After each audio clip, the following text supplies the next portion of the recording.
आगे बढ़ेंगे। जम्मू कश्मीर में आज सीबीआई ने भी छापेमारी की है। ये छापेमारी जेके एसएसबी पेपर लीक मामले को लेकर की गई है। इत्तलात के मुताबिक सीबीआई ने इस हवाले से जम्मू और खित्ते के दूसरे अजला के 37 मुख्तलिफ मकामात पर छापे मारे हैं।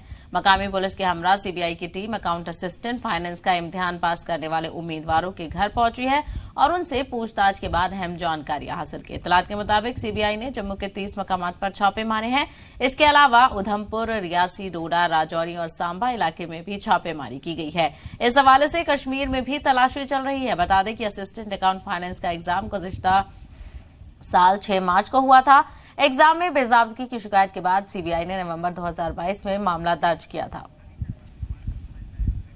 और इसी मामले को लेकर मजीद जानकारी हासिल करेंगे हमारे नुमाइंदे रवि शर्मा इस वक्त हमारे साथ जुड़ गए हैं। रवि शर्मा, किन किन मकामात पर छापेमारी की गई है और क्या कुछ सामने आया? बिल्कुल, मैं आपको बता दूं कि अगर जम्मू की बात करें तो जम्मू संभाग में आज 37 ऐसे ठिकाने थे जहां पर सीबीआई की तरफ से छापेमारी जो है वो की गई है। जेके एसएसबी द्वारा जो एग्जाम लिए गए थे फाइनेंस अकाउंट असिस्टेंट के, उस मामले में आज छापेमारी जो है वो की गई है। और जम्मू की बात करें तो जम्मू में जम्मू जिला ऐसा जिला था जहां पर 30 ऐसे ठिकाने थे जहां पर आज छापेमारी जो है वो की गई है। और डोडा, सांबा और उधमपुर में एक एक स्थान पर छापेमारी की गई है, जबकि राजौरी और रियासी में दो दो ठिकाने हैं जहां पर छापेमारी जो है वो की गई है। और इसमें आपको मैं ये बता दूं कि दो जो सीआरपीएफ के पर्सनल हैं जो अभी सर्विस कर रहे हैं उनके घर पर छापेमारी की गई है।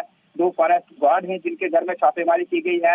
एक एयरफोर्स में पर्सनल हैं जो अभी सर्विस वहां पर कर रहे हैं, वहां पर छापेमारी की गई है। और कुछ ऐसे लोग हैं जो ट्यूशन जो है वो बच्चों को देते थे और कुछ एस्पिरेंट्स भी हैं जिनके घर में ये छापेमारी जो है वो की गई है। और सीबीआई की टीमें लगातार वो सुबह से ही लगी हुई है ये छापेमारी करने के लिए। मैं आपको बता दूं कि जिस तरह से फाइनेंस अकाउंट असिस्टेंट का जब रिजल्ट सामने आया था रिटर्न एग्जाम का और अभी इन लोगों की ज्वाइनिंग होनी थी, उससे पहले कुछ लोगों ने विरोध किया, जिसके बाद एलजी मनोज सिन्हा जो है उन्होंने एक कमेटी गठित की थी। और उस कमेटी गठित करने के बाद जब उन्होंने देखा, उस कमेटी ने जब सिफारिश की कि यहाँ पर धांधलियां जरूर देखने को मिली हैं, उसके बाद इस पूरे रिक्रूटमेंट प्रोसेस को कैंसिल कर दिया गया था और उसके बाद ये केस जो था वो सीबीआई को दे दिया गया था।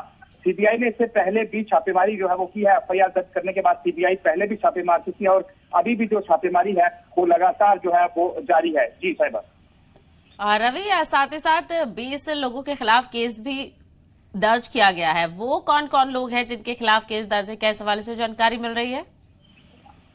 बिल्कुल, अलग अलग लोग जो हैं वो इसमें, कुछ लोग सर्विस जो है वो कर रहे हैं और कुछ लोग जो है वो जेके एसएसबी के मुलाजिम भी हैं उस विभाग के, जिनके खिलाफ छापेमारी जो है वो की गई है। और इससे पहले सीबीआई ने कुछ लोग जो है उन्हें हिरासत में भी लिया था, क्योंकि आपको मैं बता दूं कि जब Jammu Kashmir police sub inspector post के लिए जो रिक्रूटमेंट हुई थी, उस रिक्रूटमेंट में भी कुछ लोग जो है वो सिलेक्ट हुए थे और वो लास्ट में धांधली में फंसे थे। और उसके बाद वो लोग जो है वो इस रिक्रूटमेंट प्रोसेस में भी जो है वो सिलेक्ट हुए हैं। और बहुत से कॉमन लोग हैं जिन्हें जम्मू कश्मीर पुलिस के सब इंस्पेक्टर रिक्रूटमेंट जो है वो आरोपी बनाया गया है। और यहाँ पर भी आरोपी जो है वो बनाया गया है। इस जो अधिकारी हैं उनके नाम भी जो है वो सामने आए थे और दोनों मामलों को लेकर जो है वो छापेमारी की थी। और अभी जो आज की छापेमारी जो है वो की जा रही है, अभी क्योंकि थोड़ा इंतजार हमें करना पड़ेगा, क्योंकि पूरे जम्मू की बात करें 6 डिस्ट्रिक्ट हैं, सीबीआई के अधिकारी लगातार छापेमारी जो है वो कर रहे हैं। आपको बता दूं कि जम्मू जिले के वो बिल्कुल जो बॉर्डर का इलाका है वहां पर भी इस वक्त छापेमारी जो है वो चल रही है। और